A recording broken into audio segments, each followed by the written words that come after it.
O tema desse vídeo é infarto do miocárdio. Segundo a Sociedade de Cardiologia do Rio de Janeiro, aproximadamente 500 mil brasileiros morrem anualmente de problemas decorridos do coração, onde 300 mil brasileiros morrem de problemas ligados ao infarto. Nesse vídeo, estamos com o professor Éden Rodrigues, que está ministrando acerca dos marcadores cardíacos do infarto do miocárdio. Assista esse vídeo até o final, se inscreva no nosso canal, comente, compartilhe, ative o sininho, cuide da sua saúde. Olá pessoal, sejam todos muito bem-vindos a essa videoaula. Nesta videoaula eu estarei falando sobre os marcadores cardíacos, aqueles que estão detectáveis na corrente sanguínea antes e após o infarto agudo do miocárdio, que hoje é uma das patologias que mais matam no mundo, tá bom? Os critérios da OMS para o infarto agudo do miocárdio são sintomas clínicos sugestivos de isquemia miocárdica, que aí a gente tem a angina, a dor no peito, tá bom? Alterações no eletrocardiograma e alterações nos níveis séricos dos marcadores cardíacos, ok? E justamente nessa parte dos níveis séricos dos marcadores cardíacos é que entra aí o papel do analista clínico, biomédico ou farmacêutico bioquímico, né, na detecção dessas enzimas que se alteram, né, antes e após o infarto, e nós vamos estudar sobre isso. Antes de mais nada, vamos compreender, né, nesse vídeo aqui sobre a formação da placa de ateroma. Então aqui um corpo humano. Nesse corpo humano nós temos um coração, esse coração com a circulação, né, da artéria aqui coronária e da sua irrigação lateral, onde nós temos um fluxo sanguíneo contínuo, um fluxo meio parado. Esse fluxo meio parado, uma baixa tensão de oxigênio, né, isso abaixa o óxido nítrico nessa região, ok? E nessa região aqui já começa a formar moléculas de adesão que atraem monócitos para o local, tá bom? Isso já gera uma resposta inflamatória, tá bom? Essa resposta inflamatória, ela pode ser intensificada quando a pessoa tem um aumento de LDL e colesterol, que estão representados aqui por essas lipoproteínas, tá bom? O LDL colesterol, como nós vimos na aula anterior, ele é um mau colesterol, ele é extremamente aterogênico, ele promove a inflamação, tá bom? Então ele dentro da íntima do vaso, ele acaba sendo fagocitado pelos macrófagos que já estão ali. Esses macrófagos, quanto mais fagocitam LDL colesterol, maior será o seu volume, se transformando naquilo que nós chamamos de célula espumosa. Então aqui o macrófago fagocitando as moléculas de LDL colesterol e se transformando em molécula que nós chamamos de célula espumosa. O acúmulo dessas células espumosas na íntima do vaso provoca então a formação dessa metaplasia de placa de ateroma, ok? Essa placa de ateroma é extremamente inflamatória, ela fica liberando então substâncias químicas inflamatórias. Então por isso o seu organismo ele envolve isso com a placa fibrosa que estabiliza temporariamente essa placa de ateroma. Isso acontece quando a pessoa tem níveis de LDL colesterol acima de 130 mg por decilitro. Aqui uma angiografia demonstrando essa placa de ateroma, tá bom?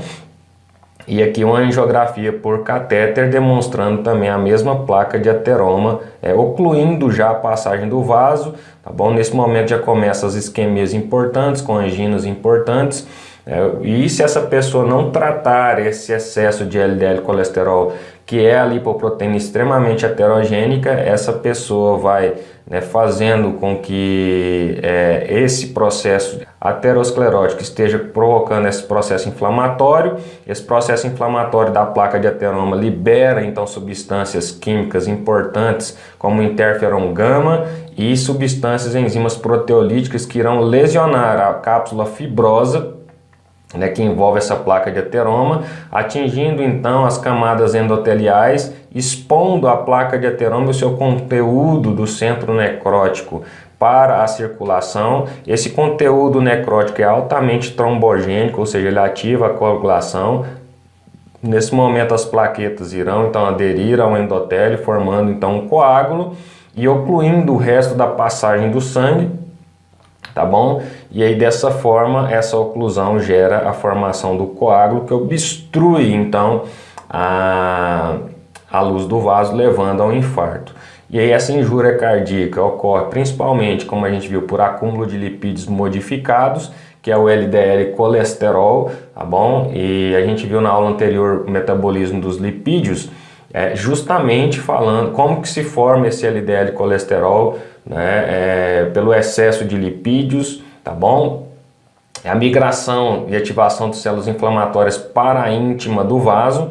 Para quem não sabe o que é a íntima do vaso, então nós temos aqui um corte, né, do vaso sanguíneo, onde nós temos camada endotelial, nós temos logo após a camada de tecido conjuntivo frouxo, que é a íntima do vaso, depois uma camada de tecido muscular, né, que é justamente para promover vasoconstrição e vasodilatação, e a cápsula em volta do vaso de tecido também fibroso para formar aí, né, a sua camada exotelial, certo? Então, pessoal, veja bem, tecido epitelial de revestimento aí para o vaso. Então, entre a íntima do vaso e o endotélio se forma um acúmulo dessa placa de ateroma, ou seja, que você já sabe agora como que é, tá bom? Por migração ativa de células inflamatórias, por acúmulo de LDL colesterol também nessas placas, formando células espumosas, e o recrutamento de células musculares lisas para a formação de uma cápsula fibrosa que irá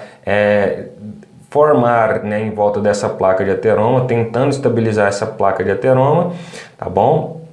O problema é que se forma um centro necrótico, esse centro necrótico acaba sendo exposto, e quando ele é exposto forma-se então, pelo conteúdo altamente trombogênico, a formação de um coágulo que impede o fluxo sanguíneo, né? O impedimento desse fluxo sanguíneo acaba gerando a necrose do tecido adjacente, ok?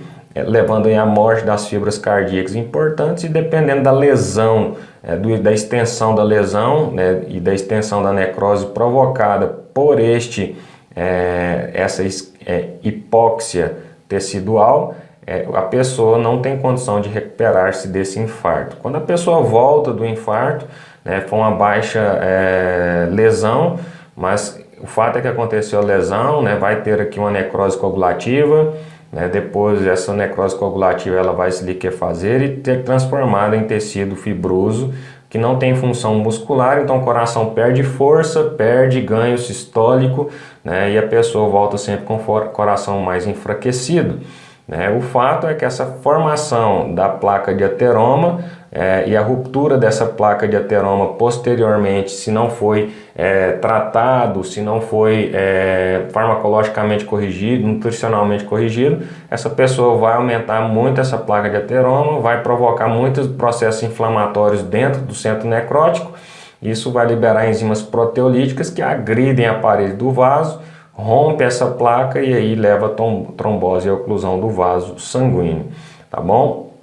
Então aqui seria mais ou menos esse esquema resumido. Primeiramente um vaso normal, a pessoa começa a acumular então uma vida sedentária, que já favorece a má circulação sanguínea, a baixa circulação ou má circulação aumenta o óxido nítrico, abaixa os índices de óxido nítrico, aumenta as moléculas de adesão, o que já traz células inflamatórias para a íntima do vaso, ok?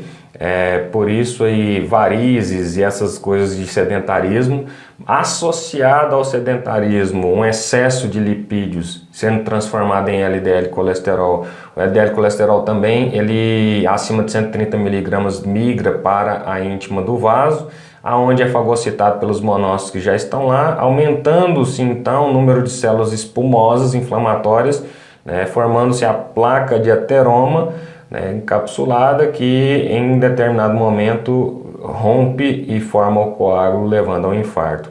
Mas nesse momento aqui, em que vocês percebem que do 1 para o 2 ainda não aconteceu nada, mas para o 3 já começou a diminuir a luz do vaso, 4 a luz está diminuída, nesse momento a pessoa já sofre com anginas e isquemias importantes, que já levam ela a suspeitar que tem algo errado, e obviamente se ela procurar algum auxílio e reverter a situação, né, farmacologicamente, nutricionalmente, ela ainda conseguirá ter uma qualidade boa de vida. O que não pode chegar normalmente é esse estágio avançado da placa de ateroma, onde a pessoa já estará sofrendo com infartos múltiplos e com certeza não é só um infarto que essa pessoa vai sofrer. O infarto é consequência de uma placa de ateroma que se rompeu em um local específico. E aí sempre a classificação, nós temos a angina estável, né, a classificação dos sintomas, causada por estenose fixa da artéria devida ao ateroma. O que é essa angina estável? É justamente essa situação, eu tenho a placa de ateroma, porém ela está estabilizada por tecido fibroso, tá bom? Nesse momento a pessoa está sofrendo dor devido à estenose ou estreitamento do vaso, tá bom? A angina instável, causada por trombo de plaquetas e fibrinas, então é quando ocorre as microlesões já dessa placa de ateroma devido à resposta inflamatória que leva à formação de interferon gama, tromboxanos e outras enzimas proteolíticas, causando então ativação de plaquetas e fibrinas. Pode ser um pouco ou pode coagular, ocluindo toda a luz do vaso. Tá bom? Então isso é angina estável. Angina variante, causada por espasmos em artérias afetadas por doença ateromatosa, tá bom?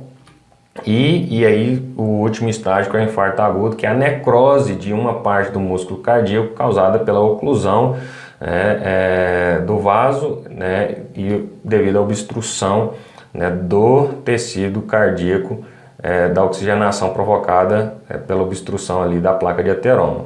Então a artéria coronária é bloqueada, nós não passamos o sangue para o outro lado, falta de oxigenação leva a necroses importantes e ao infarto. Então o infarto agudo do miocárdio continua, como eu falei, a ser a maior causa de morbidade do mundo. A sua característica é a isquemia do miocárdio. As células danificadas do tecido do miocárdio liberam enzimas e as enzimas alcançam a circulação por via linfática, tá bom? Então essas enzimas é que nós dosamos em laboratório e o diagnóstico precoce é essencial para a eficácia do tratamento e reverter essa situação. Então, as metas do gerenciamento do infarto agudo do miocárdio é o diagnóstico precoce, né? Ele já começa desde o lipidograma, como nós vimos na aula anterior, a dosar os lipídios, principalmente verificando ali os níveis de LDL e colesterol, tá bom? E dessa verificação constatou-se que o LDL colesterol já está acima de 130, se a pessoa está com sintomas ou não está com sintomas, o LDL está alto, esse LDL deve ser revertido, tá bom? Porque a gente sabe que LDL acima de 130, ele já é aterogênico e com certeza estará prejudicando a saúde dessa pessoa, ainda que silenciosamente, tá bom? Então o início precoce do tratamento é adequado, a monitoração da reperfusão, tá bom? Detecção de danos do miocárdio, ou seja, já verificar ali se a pessoa tem ou não tem algum dano, né, um microinfarto que seja, por angiografias, como vocês viram no vídeo anterior, tá bom? Que são importantes para detectar essas placas de ateroma, que estado estão e como que eu devo agir. Se vai ser possível fazer ali um stent, um cateterismo para postergar um possível infarto enquanto eu faço ali o tratamento. Estabelecer alta qualidade nos cuidados com o paciente e gerenciamento de custo, tá bom? Atualmente 6 milhões de ataques cardíacos com angina nos Estados Unidos por período. Desses 6 milhões, 700 mil hospitalizados com infarto agudo do miocárdio todo ano, 500 mil morrem devido a infarto agudo do miocárdio e 75 mil com alta taxa sem diagnóstico, tá bom? Ou seja, a pessoa chega às últimas instâncias, não procuram auxílio médico, tá bom? E já chega infartado e de forma irreversível acabam morrendo. E 20% das más condutas na emergência são devido a erros no diagnóstico do infarto agudo do miocárdio. Daí a importância de profissionais treinados, sabendo exatamente como deve proceder num protocolo de dor torácica, tá bom? E aí o auxílio do laboratório, que contribui hoje por 80% dos diagnósticos, tá bom? Dentro dessa somatória de fatores. Então, o diagnóstico do infarto agudo do miocárdio é principalmente por histórico caracterizado por dor peitoral, mudanças ou alterações no eletrocardiograma, como nós já falamos, e níveis elevados das enzimas cardíacas.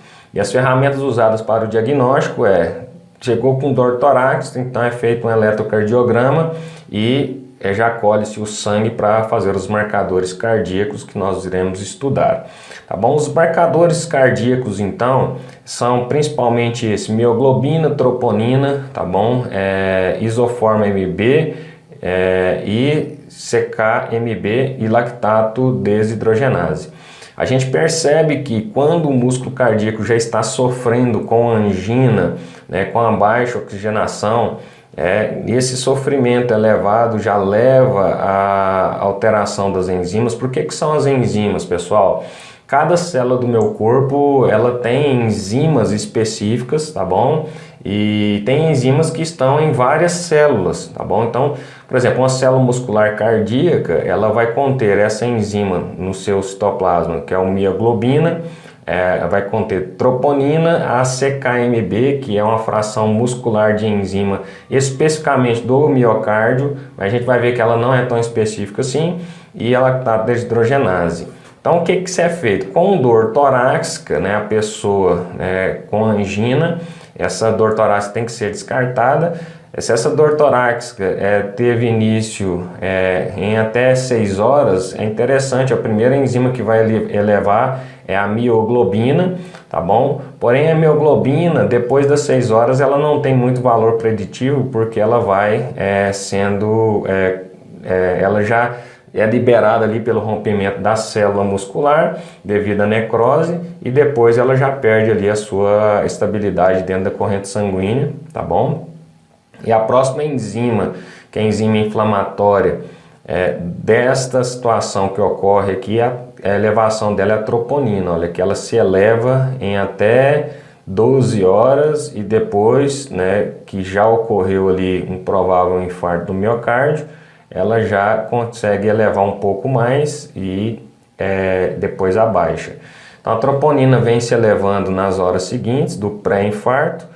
Aqui a pessoa, com certeza, ela já infartou, nós temos um pico de CK-MB. CK-MB ele sofre um pico quando a pessoa infarta, ou seja, como é uma enzima específica do miocárdio, o miocárdio rompido libera muito CK-MB, depois abaixa, tá bom? E é por isso que você percebe aqui antes, né, das 12 horas que se antecedeu ao infarto. Então o infarto ocorreu aqui depois um pouquinho das 12 horas, tá bom? Onde se elevou muito o CK-MB e com isso a troponina foi junto.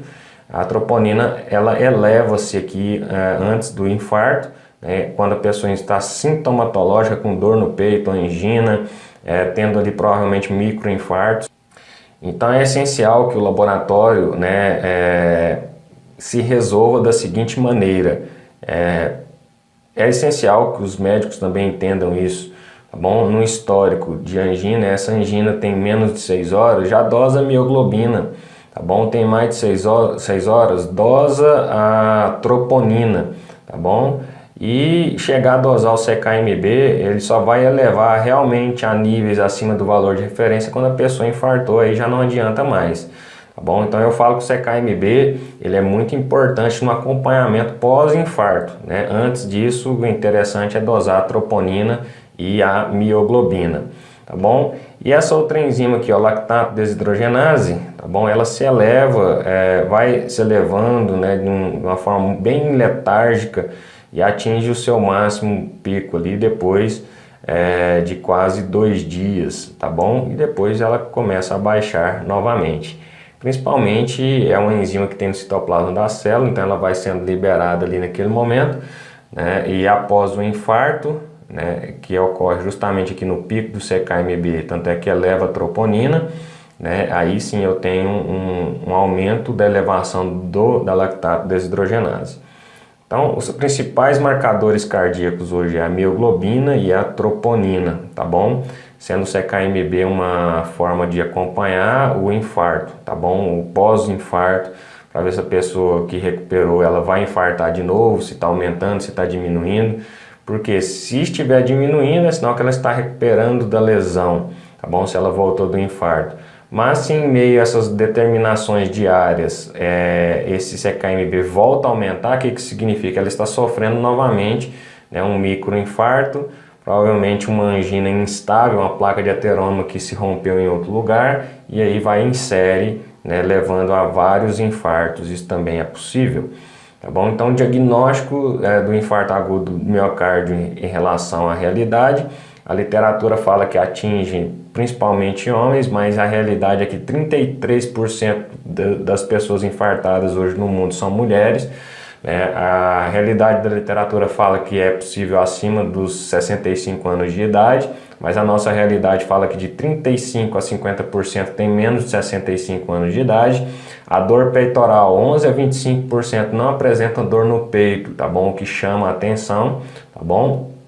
Condição de dor peitoral, 35% dos infartos do miocárdio não apresentam dor, como dor com pressão, tá bom? Sudorese excessiva, 40% dos infartos agudos do miocárdio não exibem sudorese excessiva e histórico agudo de angina. Mais de 50% não tem histórico cardíaco. Então, assim, o que a literatura faz é nortear aquilo que é clássico, né? Então, o que é clássico no infarto? É um homem acima de 65 anos, sofrendo com dor, angina no peito. Então, isso sudorese, isso já é sinal de alerta para as pessoas nessa faixa etária. Mas a gente está vendo aqui que alguns casos fogem à literatura, que é a realidade. 33% dos infartados são mulheres, de 35% a 50% tem menos de 65 anos e 11% a 25% não apresentam dor no peito. Então, pessoal, o essencial é que as pessoas de 6 em 6 meses dosem o seu perfil lipídico, tá bom? E aí acompanhe a questão dos seus lipídios, se está alto, se está baixo, faça um acompanhamento periódico, porque deixar a bomba estourar, muitas pessoas morrem sem saber por quê, a famosa morte súbita, e vocês veem aqui por quê, olha, não tem histórico cardíaco, não exibe sudorese e não tem dor no peito, tá bom? Então tem uma porcentagem da população que é assim.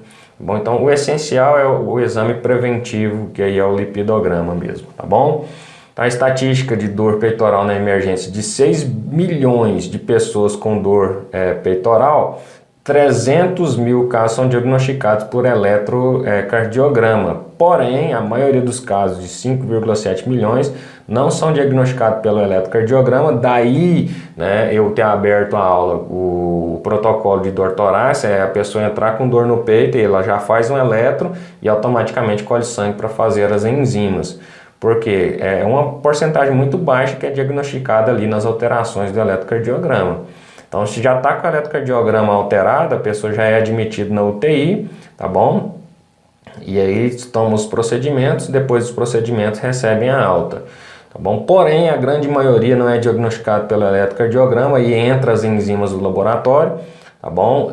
Aonde, através dessa enzimopatia, 1,6 milhões de pessoas com enzimas alteradas são admitidos com sintomatologia, tá bom? Desses 1,6 milhões, 350 têm um infarto agudo miocárdio confirmado, 800 são angina inconstante, ou seja, tem uma alteração, porém ainda não está infartando, mas aí já requer um tratamento, e 450 apresenta apenas uma dor corporal, né, dor ali, que são descartados, né? Não da lipemia, exige um tratamento, mas é uma dor considerável relacionada a um possível infarto se postergar esse tratamento, essa cura.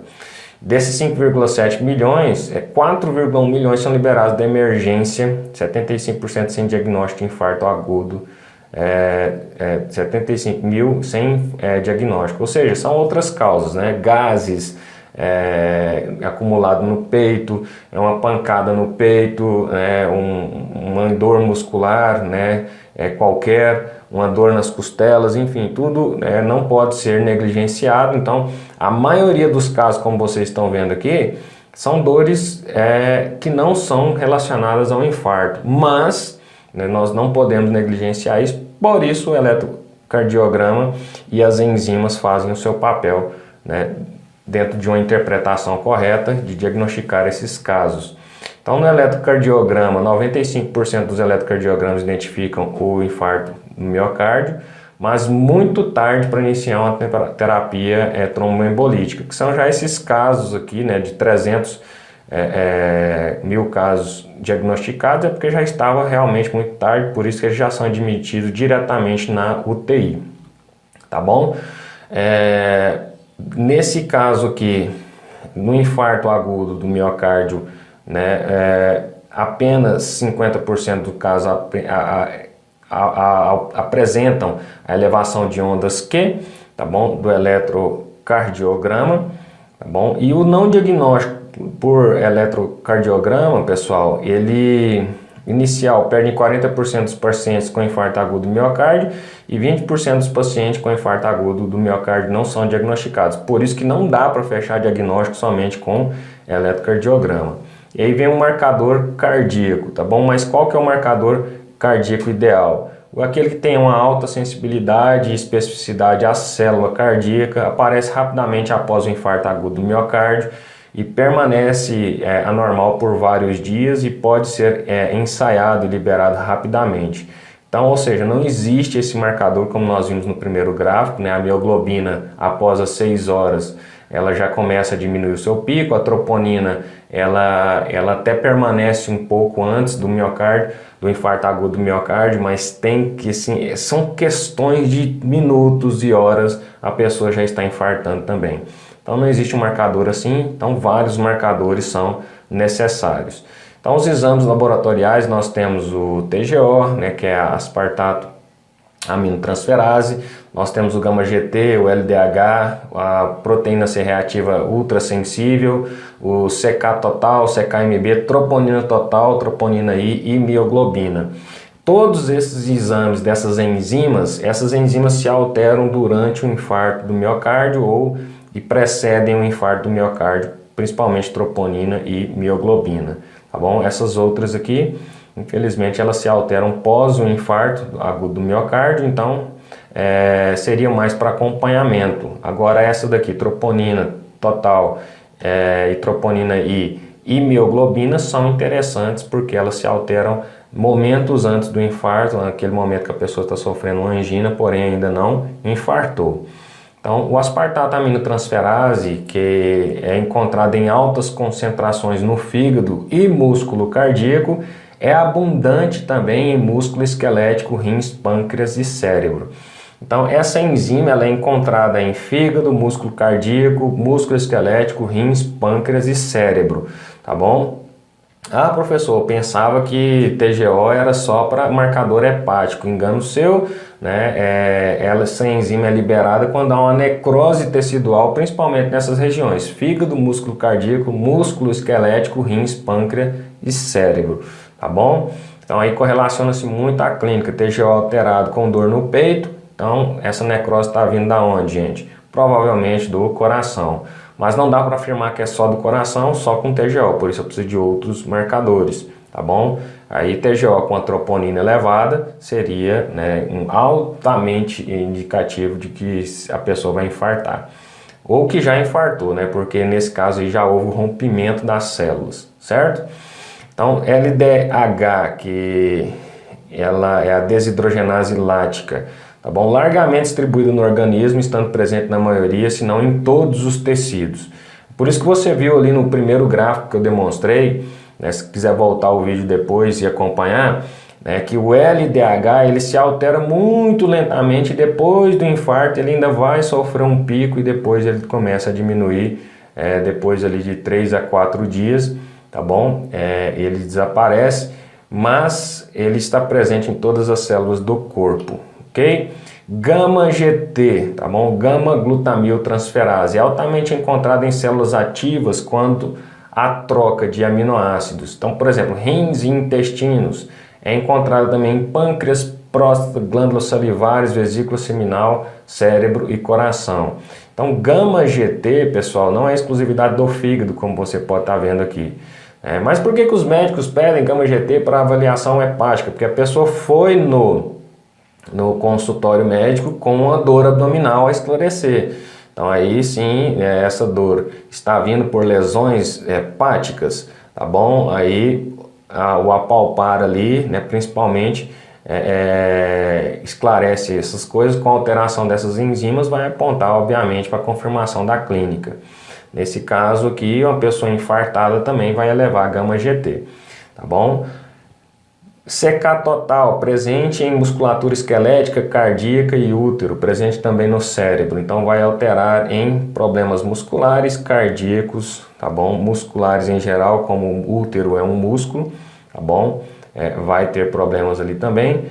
Presente também no cérebro, ok? E quando eu falo presente em musculatura esquelética, tá bom? É geral, certo? Então, CK total, importância clínica, marcador precoce para indicação da lesão no músculo esquelético e cardíaco. Não é tão precoce assim, porque se houve a lesão é porque já ocorreu o evento, tá bom? Detecção no soro ou plasma, acontece a concentração de CK total se eleva 4 a 8 horas após o começo da dor peitoral, mesmo que o CK-MB atinja picos dentro de 12 a 24 horas, tá bom? Retornando ao normal de 3 a 4 dias depois. Então veja bem, o CK total, apesar de não ser específico, ele tem uma elevação muito antes do que o CK-MB. Então CK total alterado, com troponina alterada também, com dor torácica, então é um indicativo ali que a pessoa vai infartar, tá bom? Porque o CK-MB, ele realmente é muito específico do coração, então quando essa lesão começa a alterar ali muito, aí o CK-MB sobe. Então, a desvantagem, presente no tecido muscular, cardíaco e esquelético. Então, se a pessoa tiver, por exemplo, sofreu um acidente, né, e está com risco de infartar, você não sabe se esse CK total está se elevando pela injúria sofrida muscular ou do coração, tá bom? Então, a importância de novos marcadores aí é que 40% dos pacientes diagnosticados tardiamente, certo? 5 a 13% dos pacientes recebem alta erroneamente, tá bom? 10 a 26% morre, é aquilo que a gente falou, diagnóstico errado, tá bom? Não dá para confiar somente nos marcadores, tem que ter eletrocardiograma, e tem que ter marcadores específicos. Nesse caso aqui, os novos marcadores, que já não são tão novos assim, é a troponina e a mioglobina, tá bom? O eletrocardiograma inicial não detecta acima de 40% dos pacientes com infarto agudo do miocárdio. Enzimas cardíacas CK e CK-MB não diagnosticam acima de 50% dos pacientes com infarto agudo do miocárdio.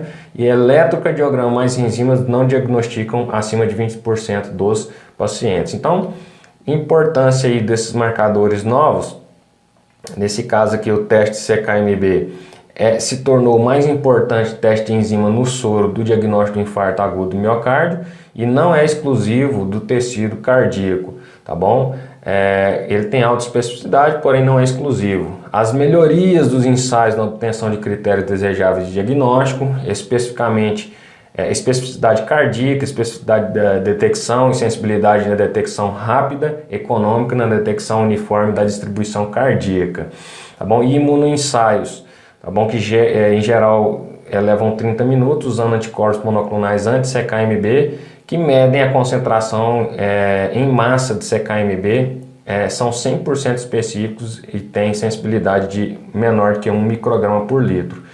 Porém, apesar dessa sensibilidade, tá bom? Ele não é exclusivo do músculo cardíaco, como a gente viu aqui, certo? Mas com dor torácica, né, as coisas que não são exclusivas passam a ser, ok? Devido à clínica, certo? Mas, como eu falei, o CK-MB ele se eleva muito depois do infarto. Então, antes é quase impossível ali detectar, tá bom? Então, o que se recomenda hoje é a mioglobina, troponina e CK-MB massa, né? Os marcadores bioquímicos de infarto agudo do miocárdio. Ah, professor, o senhor falou de PCR ultrassensível. Pessoal, o PCR, ele primeiramente, é uma proteína C reativa, tá bom? A proteína do complemento, que é produzida no fígado. E como que essa proteína é produzida? Tá? As células de defesa, né, como você viu, isso é geral, tá? As células de defesa, quando elas entram em leucorrexia, que é a morte celular do leucócito, elas liberam fosfocolina. Essa fosfocolina vem da membrana do tecido lesionado e das membranas dos leucócitos lesionados. Essa fosfocolina atinge a corrente sanguínea, tá bom? e vai até o fígado, e o fígado, ativado por fosfocolina, produz PCR, que é a proteína C reativa. Então, o que é PCR ultrassensível? PCR comum, ela é medida em miligramas, tá bom? A ultrassensível, você consegue mensurar pequenas quantidades, são microgramas, ok? E aí, por isso que chama ultrassensível, você consegue detectar frações muito pequenas de PCR, porém não é específico. Uma resposta inflamatória qualquer pode elevar PCR e PCR ultrassensível, tá bom? Agora, se a pessoa não tem nenhum quadro inflamatório, artrite, reumatismo, infecções no momento, né? E se ela está sofrendo dor torácica e se levar a PCR ultrassensível, aí sim pode estar correlacionado ao coração, tá bom? Nesse caso aqui, marcadores bioquímicos de infarto agudo do miocárdio, a gente usa mioglobina, CK-massa e troponina. E olha só, né, por isso que eu falei anteriormente, CK-MB, CK total, TGO, desidrogenase lática, PCR ultrassensível, eles não são específicos da célula cardíaca, porque ele tem outras células, como você já viu também, mas associado a um prognóstico de dor torácica pode ser sugestivo. O problema é que esses marcadores eles se alteram muito próximo ao infarto, né, de forma significativa, ou pós o infarto. Então, hoje eles são usados mais para acompanhar uma pessoa pós-infartada, tá bom? E o que é realmente padrão ouro dos marcadores é isso daqui, ó, troponina e mioglobina, tá bom? Porque olha só, o marcador, né, troponina, o início de 2 a 3 horas, né, antes do infarto, tá bom? Pico de 6 a 9 horas, ou seja, a pessoa está sofrendo com angina ali, essa dor já tem 2 horas, já tem 3 horas. Ele não vai achar troponina circulante, tá bom? Porque a troponina só começa a elevar depois das 3 horas. Então, na anamnese o médico pergunta, quanto tempo tem essa dor? Dor já tem umas 3 horas. Então, é interessante o médico nesse momento dosar a mioglobina, porque se alterar a hemoglobina, a mioglobina, qual que é a vantagem? Alta sensibilidade de detecção precoce do infarto agudo do miocárdio. Tá bom? Desvantagem, baixa especificidade, rápido retorno ao normal. Porque depois de 9 horas eu tenho um pico e até as 18 horas ali o negócio, a 24 horas já tem a normalização. O que é a mioglobina? Vamos falar assim, entre aspas, a hemoglobina do músculo. Tá bom? A hemoglobina serve para quê? Transporte de oxigênio e CO2. Tá bom? É depositado então oxigênio na célula, mas o próprio músculo tem uma reserva de oxigênio ali através de mioglobina, tá bom? E aí, por quê? Não há possível falta de oxigênio, ele pega essa mioglobina. Então, quando começa a ocorrer uma baixa hipóxia, começa a ter uma elevação dessa mioglobina. Com dor torácica, ela é altamente sugestiva de infarto, tá bom? Depois da mioglobina nós temos a elevação da troponina, que começa a elevar 3 horas depois, ou seja, 3 horas depois a mioglobina já está ali na metade para o meio do caminho para sofrer um pico, tá bom? E a troponina ali está começando a se elevar e permanece, né, depois, né, formando um pico ali de 10 a 24 horas. E é bom para estratificação de risco, maior sensibilidade e especificidade do que o CK-MB. E o diagnóstico tardio, tá bom? Ou seja, o diagnóstico tardio do CK-MB é suplementado pelo diagnóstico precoce da troponina, tá bom? A desvantagem é a baixa sensibilidade para o diagnóstico com menos de 6 horas, que só seria contemplado pela mioglobina, tá bom? De sintomas limitando para o diagnóstico de reinfarto, né? Então, qual que é o grande erro? A pessoa está com angina, a pessoa vai lá no hospital, só dosa troponina, tá bom? E deu troponina negativo, manda embora para casa, descarta-se o infarto. Não pode ser assim. É por isso que os protocolos de sepsis atualizados, eles falam o seguinte, a pessoa está com dor no peito, né? Dosa mioglobina e troponina. Por quê?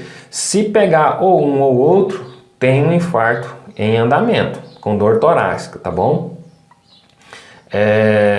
Mas mesmo assim, só tem troponina no laboratório. Então o que eles estão fazendo? Chegou lá, dosou troponina, deu uma pequena elevação da troponina, ainda que não seja significativo, espera-se 2 horas depois, tá bom? E dosa a troponina de novo. Por quê? 2 horas depois, você percebe que a troponina ela começa a elevar, né, de 3 a 12 horas.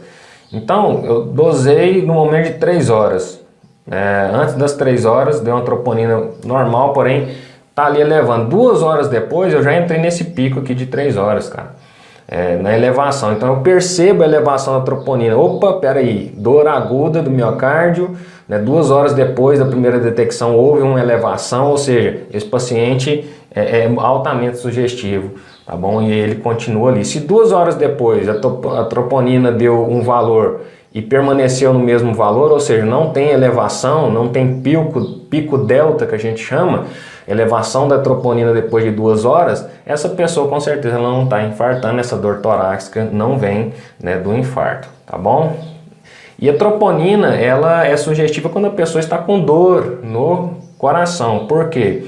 Ela é uma proteína inflamatória, então se a pessoa está com sepse, ela vai dar troponina elevada. Se a pessoa está com insuficiência renal, ela vai dar troponina elevada também, ok?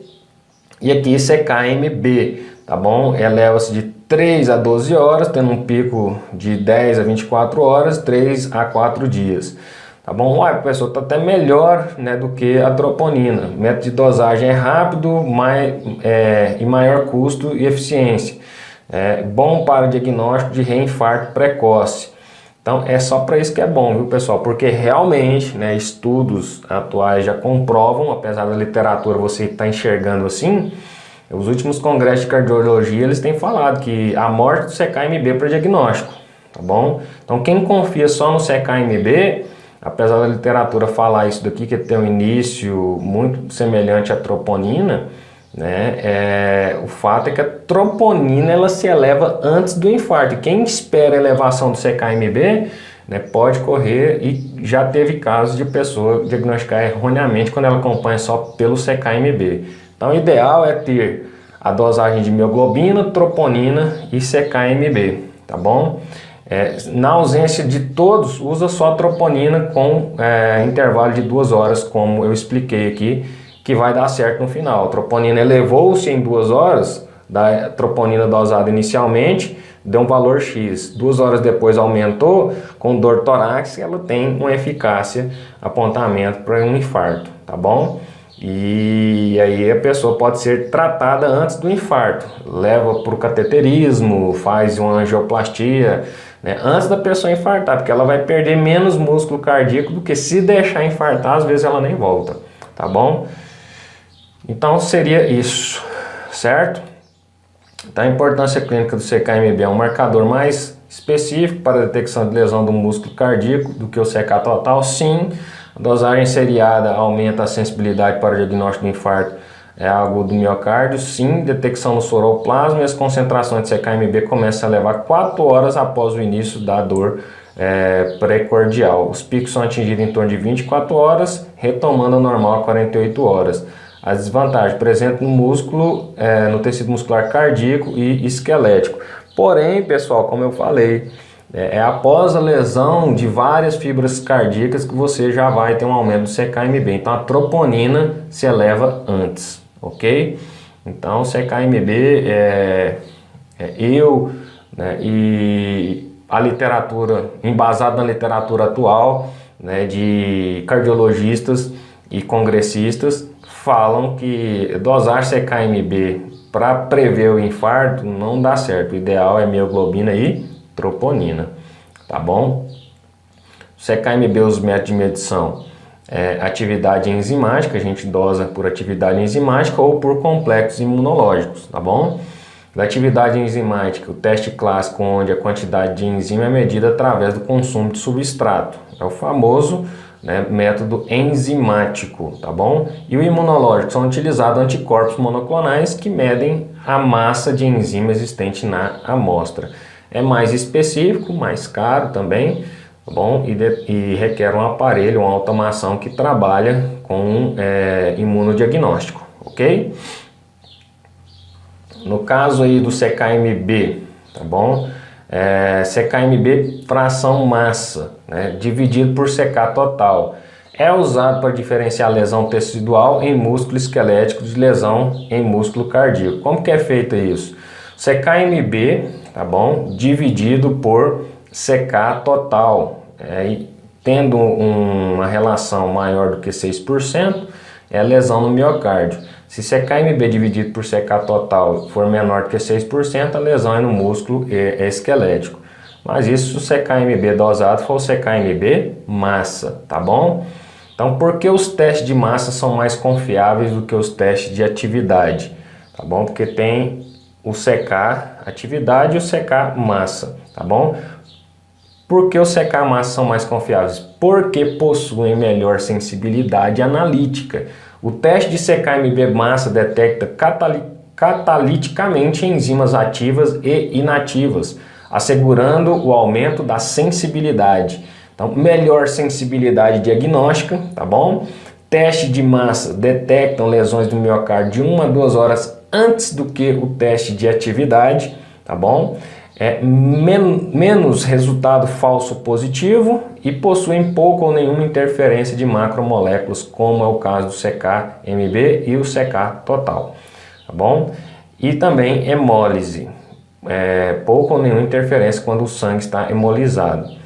E a desvantagem é o preço, é altamente, bem mais caro do que dosar uma troponina, do que dosar uma mioglobina, dosar o CK massa, que é bem mais específico, não sofre interferência de hemólise, como você viu aí, não sofre interferência de macromoléculas, como é o caso de CK total e CKMB atividade, tá bom?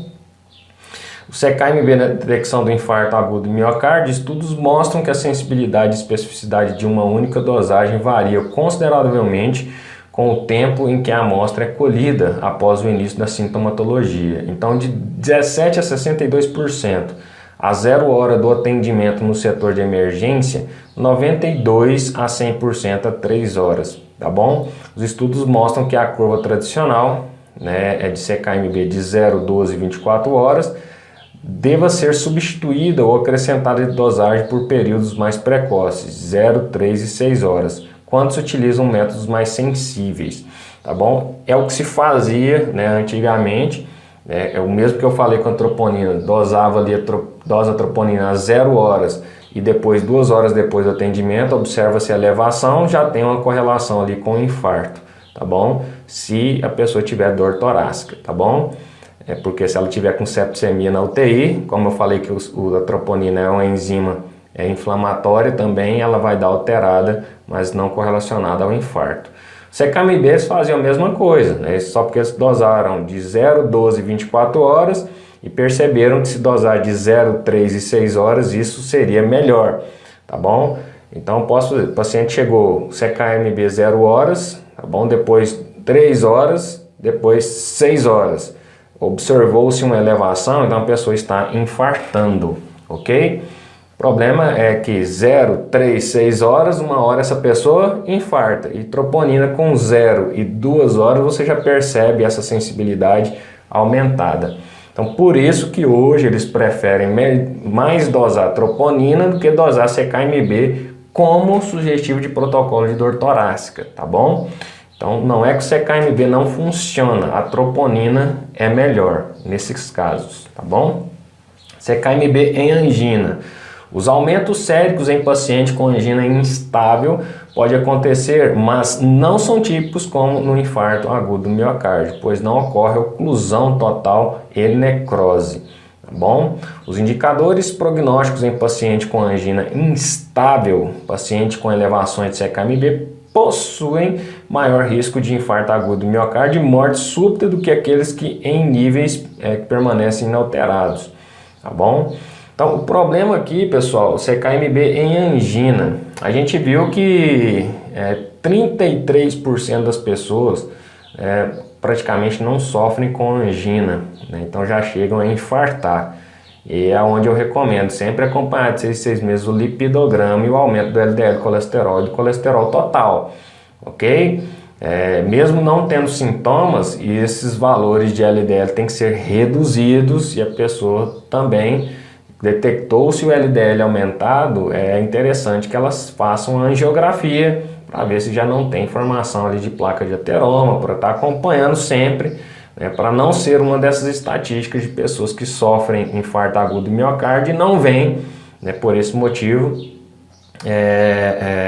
buscar nenhum auxílio médico, porque esses protocolos que nós estamos falando aqui são protocolos de pessoas que já chegam com dor torácica no ambiente hospitalar.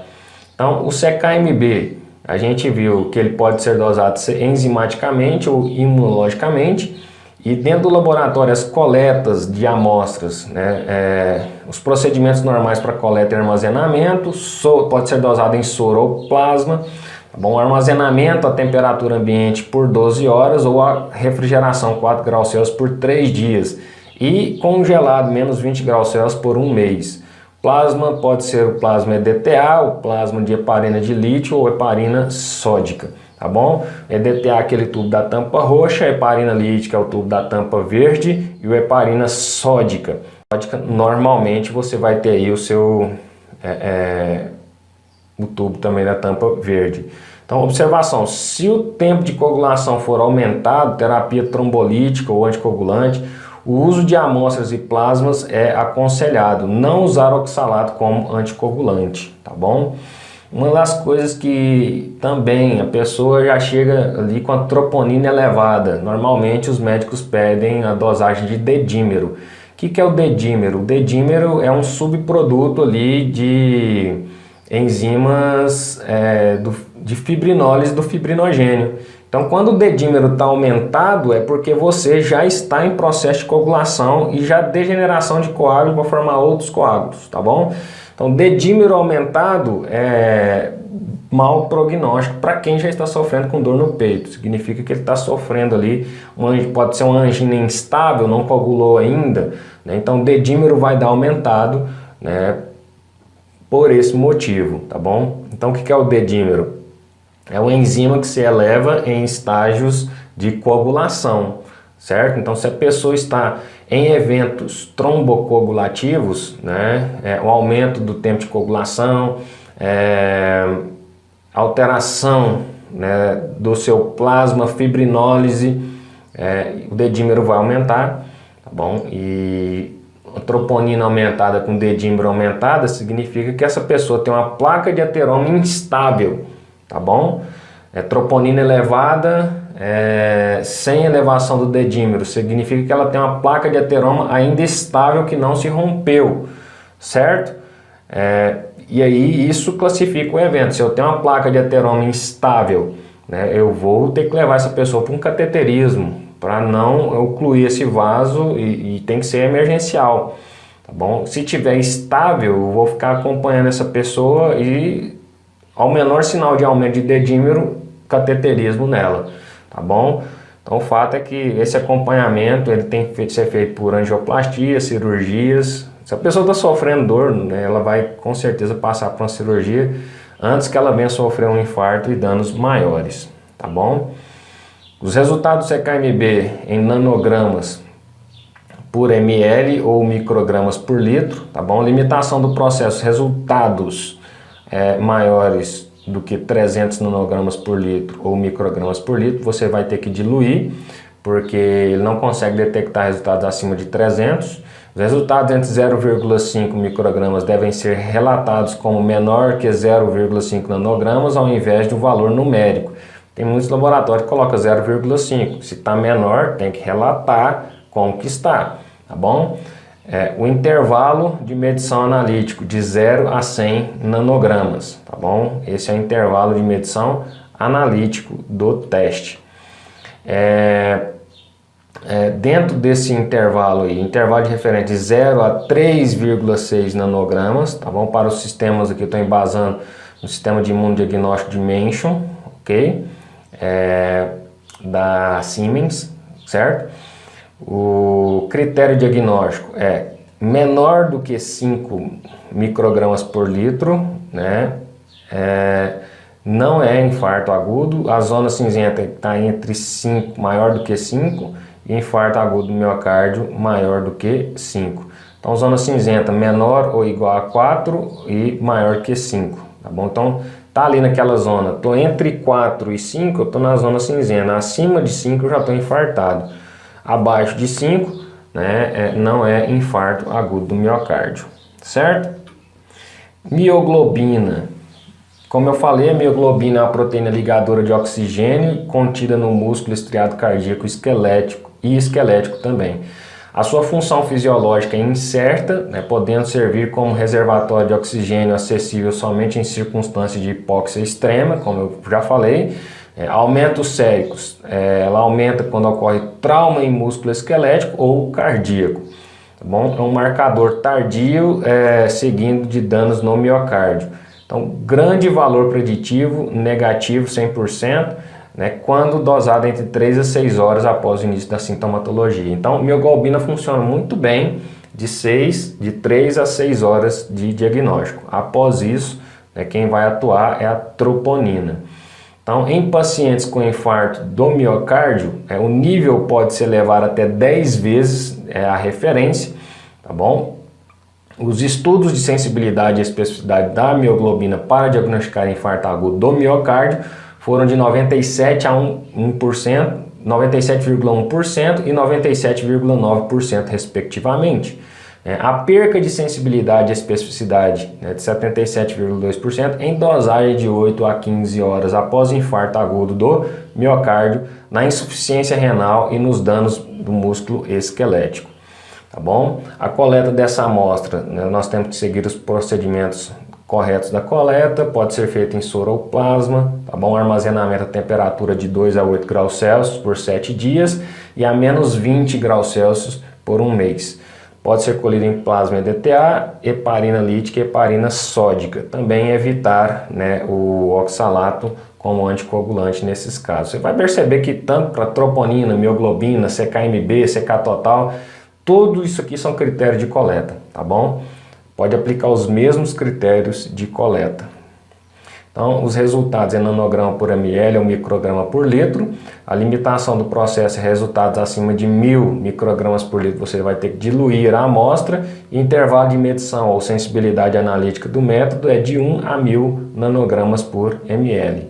Tá bom?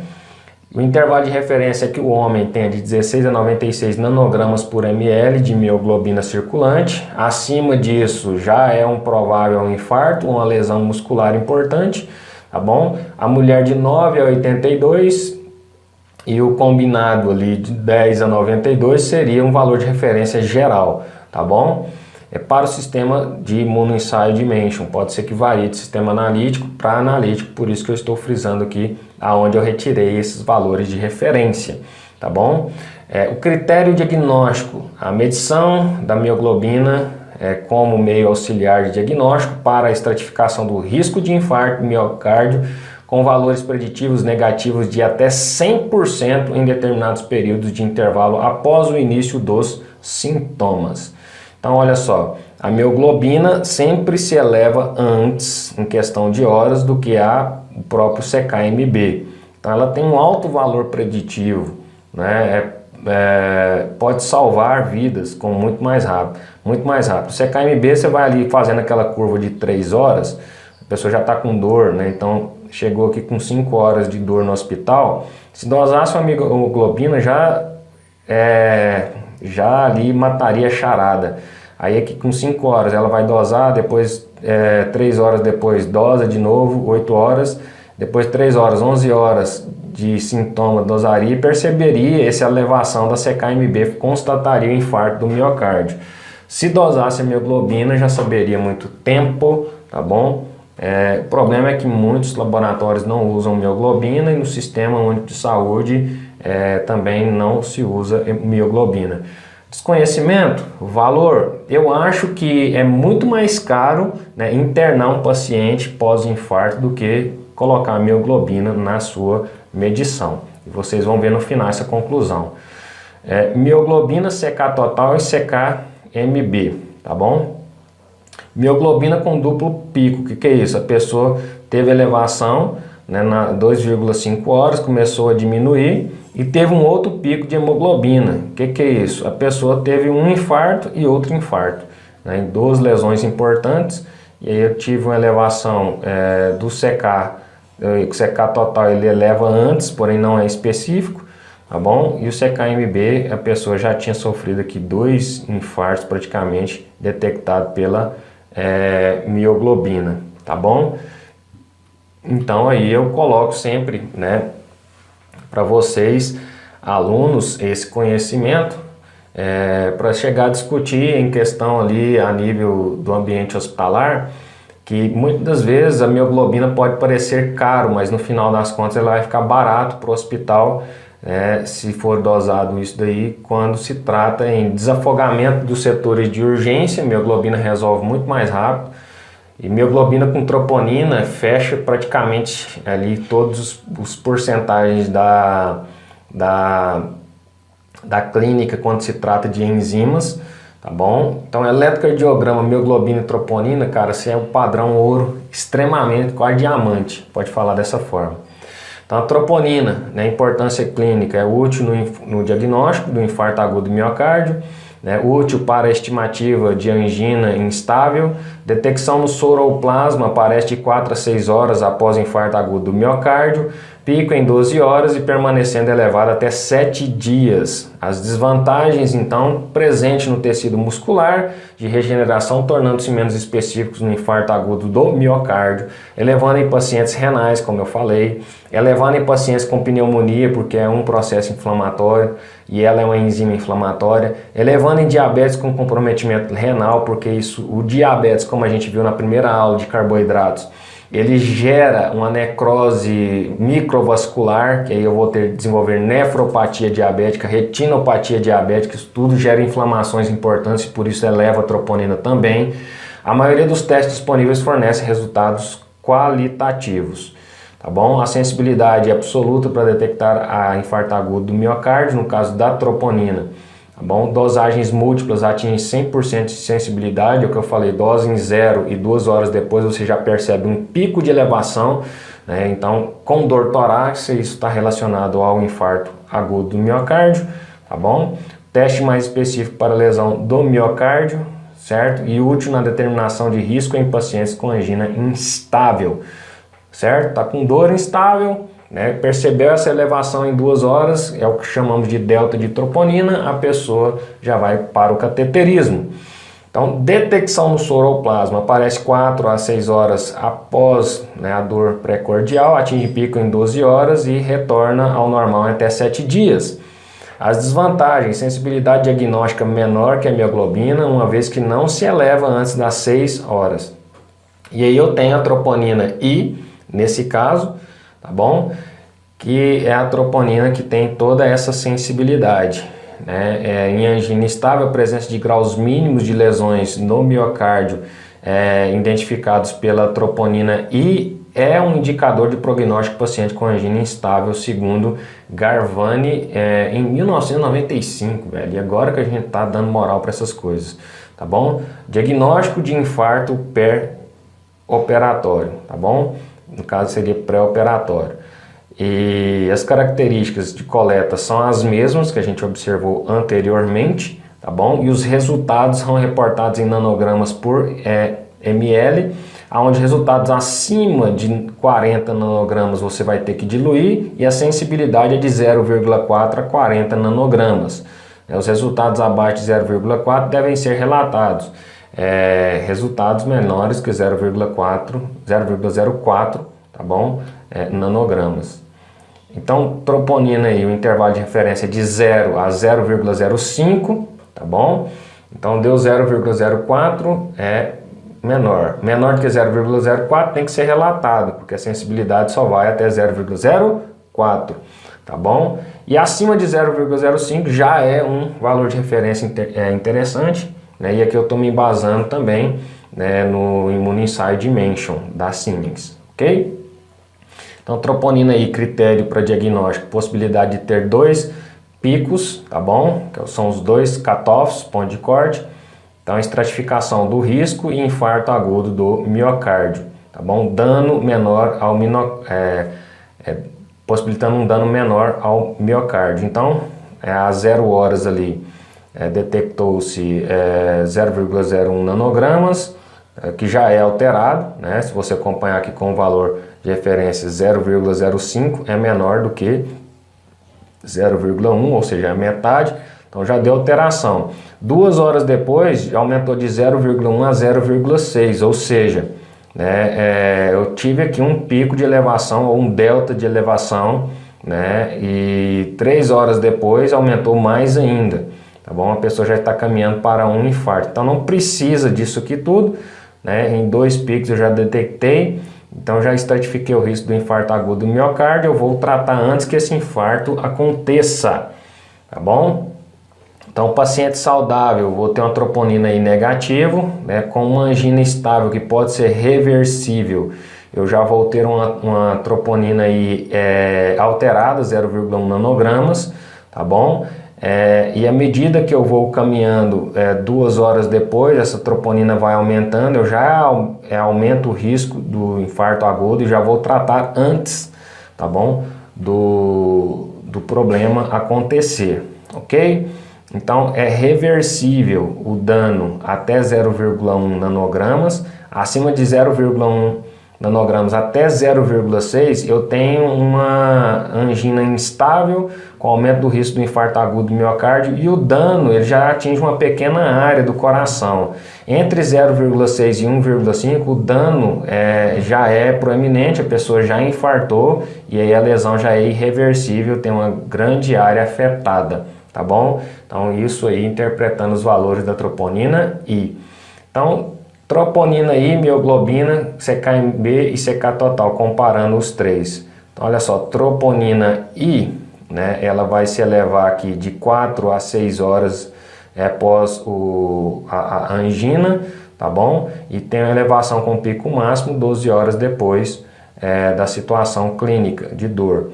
A mioglobina, como sempre, eleva antes e cai rapidamente. Então, entre 2 a 6 horas, a mioglobina é ideal para o diagnóstico. Depois, a troponina, ela se torna aí, com certeza, um marcador extremamente sensível. Sendo o CK-MB também tendo uma elevação aqui, ok? Então, se souber usar o CK-MB ao seu favor, você também vai conseguir fazer o diagnóstico. Né, sempre, né, você não vai esperar a pessoa infartar para dosar o CK-MB, como eu falei, faz ali os picos de elevação. Como a questão da troponina você mensura quantidades bem menores do que o CK-MB, então você percebe o pico com menor tempo. Troponina, em até 2 horas você consegue fazer esse delta, né? CK-MB, você vai precisar de 3 picos no mínimo para perceber essa elevação ou esse delta, né, de enzimas cardíacas sendo jogadas ali no sangue. E a sensibilidade mioglobina 50% nas 6 primeiras horas, 93% de sensibilidade entre 6 e 12 horas. E depois vai declinando. O CK-MB 40% nas primeiras horas, então melhor ou a própria mioglobina, tá bom? Depois disso daí, o melhor seria, né, o CK-MB sem o uso consciente, e a troponina aqui também, né, que se eleva muito bem durante as primeiras horas do infarto, ok? Então, protocolo sugerido admissão hospitalar, tá bom? E aí a determinação, né, de CK-MB, mioglobina e troponina. 2 horas depois, dosar novamente CK-MB, mioglobina e troponina, tá bom? Se der 2 horas depois por exemplo, admissão hospitalar, CK-MB deu valores normais, mioglobina deu valores normais, troponina deu valores normais. 2 horas depois, tá bom? Troponina mioglobina deu valores positivos. Isso aí já é uma suspeita de infarto agudo do miocárdio, tá bom? Deu valores negativos 2 horas depois para mioglobina, você vai dosar, né, CK-MB, mioglobina e troponina 4 horas depois, tudo dando negativo, descarte de infarto agudo do miocárdio, tá bom? 4 horas depois, deu mioglobina positivo 2 horas e 4 horas, Olha só que a troponina e o CKMB nem deu positivo ainda, né? E 6 horas depois, aí sim, mioglobina já vai dar mais ou menos, né? Pode dar positivo ou negativo, CKMB positivo, troponina positiva. Aí sim chega a suspeita do infarto agudo do miocárdio. Hoje eles nem esperam isso, né? Já com um pico ali de 2 horas eles já conseguem fazer isso muito bem, certo? Então o CKMB já deu positivo a mioglobina nas primeiras horas, né? Então 2 horas depois permaneceu a mesma coisa, nas 4 horas depois um aumento da elevação dos 3, a pessoa já está infartando, tá bom? Já diagnostica ali o infarto agudo do miocárdio, já vai ser tratado antes que ele ocorra. Já deu CKMB positivo, mioglobina negativo e troponina positivo. Então essa pessoa já está em alto grau, tá bom? Então vocês percebem aqui claramente a elevação, primeiro da mioglobina, depois do CKMB e troponina, tá bom? Então os dois andam muito juntos e aí é interessante dosar sempre os 3 para você estratificar em qual período essa pessoa está. Se começou negativo e evoluiu, então essa pessoa já está infartando, não infartou ainda, está com um bom prognóstico. Se já chegou nessa forma aqui no hospital, CKMB positivo, mioglobina negativo, o negócio já estendeu acima das 6 horas, então ela já está muito próxima ao infarto e tem que ser tratado na emergência máxima para o cateterismo. Então é muito interessante quando a gente entende, né, a utilidade dessas três enzimas juntos, CKMB, mioglobina e troponina, e dosando 2, 4, 6 e 8 horas depois, tá bom? Se em 2 horas já tem esse diagnóstico aqui, né, então a pessoa já está altamente sugestivo. Se nas primeiras horas já deu isso daqui, né, por isso que eles sempre fazem, pessoal, dosou primeiro, 2 horas depois, porque pode chegar tudo negativo lá e a pessoa tem uma suspeita de infarto. Olha, tá com dor torácica, deu tudo negativo, 2 horas depois positivou apenas a mioglobina. O que é isso? A pessoa está começando, né, o processo de infarto agudo do miocárdio, ainda não infartou. Então, se o laboratório não dosa mioglobina, né, nas 2 horas depois, primeira hora, vai dar tudo negativo, CKMB, mioglobina e troponina, 2 horas depois vai dar tudo negativo se ele não tivesse dosado a mioglobina. Olha aqui, tem casos que até 4 horas, né, depois, isso pode, tem casos que até 2 horas depois, se ela dosar só CKMB e troponina, olha, 4 horas depois o negócio está negativo ainda, só a mioglobina dando positivo. Depois de 6 horas, né, a mioglobina Então, voltando aqui nessa situação, quando o laboratório só opina por dosar troponina, o que vai acontecer? Porque às vezes a pessoa chega com dor torácica, troponina deu negativo. A pessoa rápida, né? Chegou ao laboratório ali nas primeiras dores do peito. Então, troponina deu negativo. 2 horas depois, troponina vai dar o quê? Negativo, né? 4 horas depois, troponina negativo. O médico descarta. Então, por isso que não pode dosar só troponina. Então, tem que dosar, né, troponina, mioglobina e CKMB, tá bom? E esse é o protocolo certo. Porque a pessoa chegou no laboratório, no hospital rápido, tem gente que é assim, não é? O primeiro sinal e sintoma ele nem espera, ele vai para o médico logo, e tem gente, e tem que ser assim, tá bom? Então, só ia pegar as 2 horas depois se estivesse dosando mioglobina. Depois de 4 horas, só mioglobina. Depois de 6 horas, vai evoluir aqui a mioglobina, já baixando, CKMB positivo e troponina positivo, tá bom? Então, se o laboratório deixar, né, de dosar esses 3 parâmetros e não tiver um respaldo para conversar isso, exatamente isso aqui que eu estou demonstrando para vocês com os médicos, se o hospital só dosa troponina, ele vai deixar muita gente de fora desse protocolo sugerido pelo diagnóstico do infarto agudo do miocárdio, tá bom? Principalmente para as pessoas que são rápidas. Olha só, a pessoa é extremamente cuidadosa, chega nos primeiros momentos da dor no peito no hospital e é descartado, né? E aí chega e infarta em casa depois, que já aconteceu com várias situações, né, que a gente vê por aí. Provavelmente vocês devem ter uma história, né, para contar sobre isso, certo?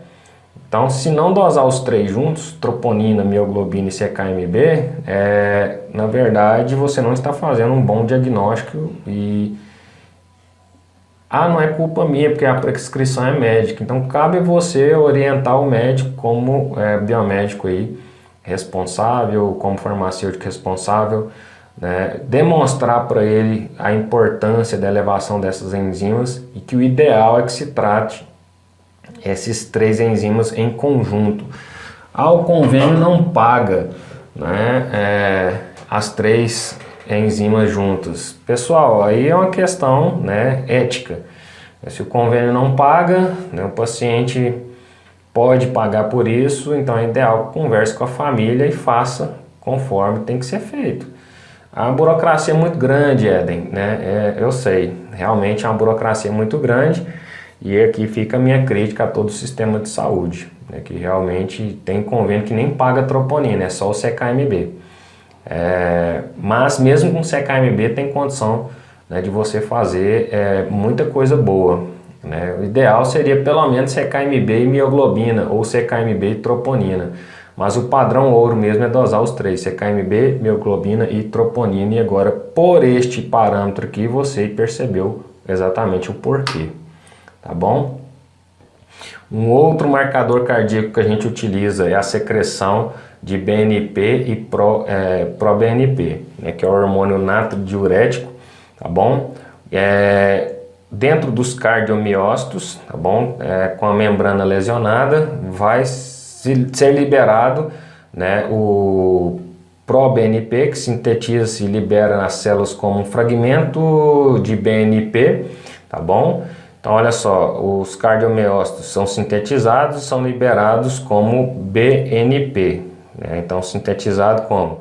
Tem a fração ProBNP, e essa fração é rompida, tá bom? Fica uma parte aqui que eu chamo de ProBNP de um lado e outra parte que eu chamo de BNP do outro, tá bom? E esse hormônio é ativo, tá bom? Dentro da circulação. Então, a insuficiência cardíaca congestiva, que é aquela insuficiência do coração fraco, né? A pessoa chagásica, a pessoa com problemas já ventriculares, enfraquecimento do músculo, já por alguns quadros de infarto, ela naturalmente tende a aumentar essa fração, né, que nós chamamos aí de ProBNP, BNP, produzida por cardiomiócito em pressão de insuficiência cardíaca congestiva. Então, é uma insuficiência importante, né, que atinge 2 a 5 milhões no total de pessoas por ano e uma prevalência de 1.400 pessoas aproximadamente a cada 100 mil habitantes, tá bom? E nesse caso aqui são pacientes idosos acima de 65 anos de idade que evoluem com uma taxa de mortalidade de 300 mil pacientes por ano, certo? E olha só, nesse caso da insuficiência cardíaca congestiva, que é a incapacidade do coração para bombear suficiente quantidade de sangue para manter a demanda metabólica do corpo, tá bom? Nesse caso, na insuficiência cardíaca sugestiva, se acumulam líquidos em distintos tecidos, e a insuficiência cardíaca congestiva é um estado final derivado de diferentes patologias, tanto crônicas, né, como agudas, que danificam o tecido miocárdico. Angina instável, infarto do miocárdio, hipertensão, consumo de drogas, exposições a tóxicos e infecções, ok? Alta prevalência, né, primeira causa de ingresso de pacientes infartados acima de 65 anos. Então, os sintomas da insuficiência cardíaca congestiva é a dificuldade respiratória, o acúmulo de fluidos, tosse, falta de apetite, náusea, incremento na frequência cardíaca e fadiga. Esses sintomas podem confundir facilmente com outras patologias, porém o diagnóstico, né? O diagnóstico clínico é o histórico clínico dos pacientes, aonde a eletrocardiografia de 2 dimensões para medir a fração de ejeção do ventrículo esquerdo e o ecocardiograma diz o tamanho do coração e a largura, né, e motilidade de parede de miocárdio. Então o coração aumenta devido ao estresse dos cardiomiócitos, causando um sobreesforço para bombear, causado então pelo sobreesforço, né, de bombear sangue com mais força para compensar a demanda do corpo, tá bom? E aí essa insuficiência cardíaca progride desde a disfunção ventricular esquerda e a hipertrofia ventricular esquerda, remodelando, o remodelamento cardíaco transforma a forma do coração, e a fibrose cardíaca também, né, pode evoluir para esse quadro. Então isso causa diminuição progressiva da eficiência do bombear do sangue, e os pacientes com insuficiência cardíaca se classificam segundo a New York Heart Association em 4 estágios, 1, 2, 3 e 4, devido à gravidade. E a classificação dos pacientes se baseia em critérios sugestivos sobre os sintomas em dados científicos e objetivos. O BNP e o ProBNP, então, onde que ele entra nessa situação, tá bom? A interpretação dos resultados BNP ou ProBNP não é tão simples como negativo, tá bom? Negativo não tem insuficiência cardíaca congestiva, ou positivo que teria uma insuficiência cardíaca congestiva. Então sempre deve considerar o valor da concentração de BNP ou ProBNP no marco da avaliação clínica do paciente. Valores inferiores ao ponto de corte proporcionam um bom valor preditivo negativo e exclusão do diagnóstico de infarto ou insuficiência cardíaca congestiva, tá bom? E valores superiores ao ponto de corte ajudam a diagnosticar insuficiência cardíaca congestiva, tá bom? Mas é requerido mais dados na avaliação clínica para confirmar o diagnóstico. Então, avaliando ProBNP e BNP, apesar deles não terem correlação com o infarto propriamente dito, a gente viu que o infarto ele é mensurado principalmente por troponina, mioglobina e CKMB quando é um pré-infarto, e depois as outras enzimas, TGO, LDH, PCR, CK total, que são enzimas que acompanham ali o pós-infarto, tá bom? Mas o BNP e o ProBNP, eles diagnosticam uma doença chamada, né, de insuficiência cardíaca congestiva. E a pessoa não acompanhando essa insuficiência cardíaca congestiva, com certeza ela vai evoluir para um infarto. Então, quando a pessoa tem um BNP ou ProBNP elevado, ela está com insuficiência cardíaca congestiva, tá bom? Com sinais, né, e sintomas de angina, enfraquecimento do coração. Então, por isso que eu tenho que acompanhar por angiografia, né? A pessoa já tem um BNP, um ProBNP elevado. Ela pode ter uma insuficiência renal, ela pode ter, né, uma insuficiência cardíaca congestiva, né? E aí eu preciso de exames adicionais, uma ultrassonografia do rim, preciso de uma ultrassonografia do coração, uma cardiografia, para acompanhar essa alteração da morfologia e acompanhar esse paciente antes que ele venha infartar, tá bom? Então, para dosar o BNP, a estabilidade em vivo é de 20 a 30 minutos e no caso do ProBNP de 90 a 120 minutos. Então é aquele negócio que você tem que colher rapidamente e dosar rapidamente. A estabilidade in vitro, tá bom?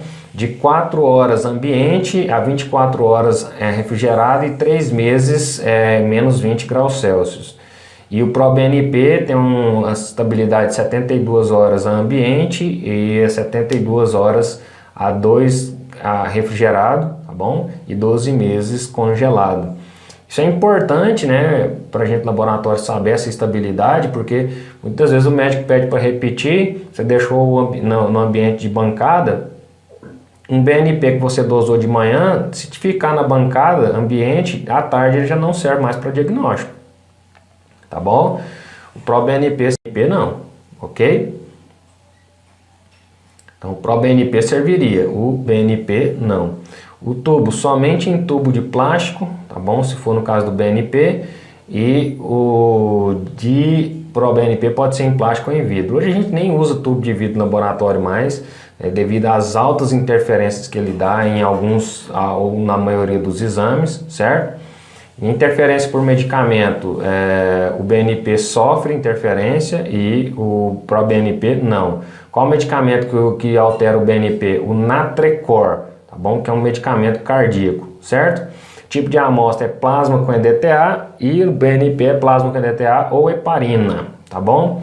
Então, as características laboratoriais, a coleta, o procedimento, né, normais para coleta e armazenamento, utilizar heparina ou EDTA. Se for o BNP somente, né, plasma EDTA, como vocês viram, tá bom? Não utilizar a amostra de soro como método para ProBNP, é o ideal que seja feito em plasma, devido à estabilidade, ok? Então, muita atenção nessa hora, tá bom? Muitas pessoas, já vi muita pessoa dosar ProBNP e BNP em soro, tá furado, vai dar negativo e você não sabe por quê, tá bom? Agora você já sabe.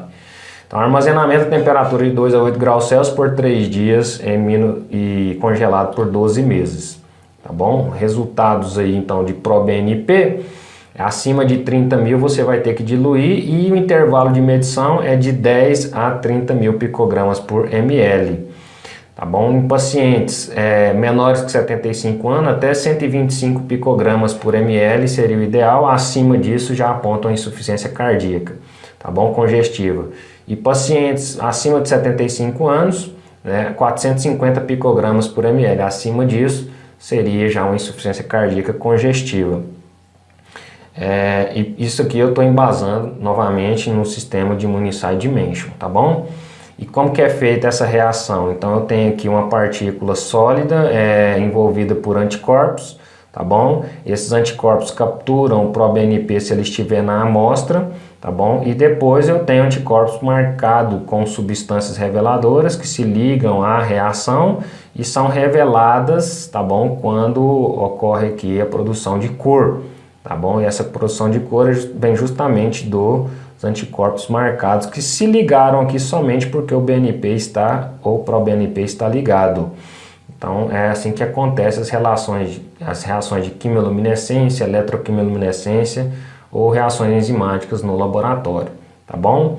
A triagem efetiva de paciente com dor no peito pode economizar até 750 mil dólares anualmente, tá bom? Então o custo, né, médio do CTI é de 2.600 dólares por dia. Pacientes não cardíacos, tá bom? É 785 dólares apenas, tá bom?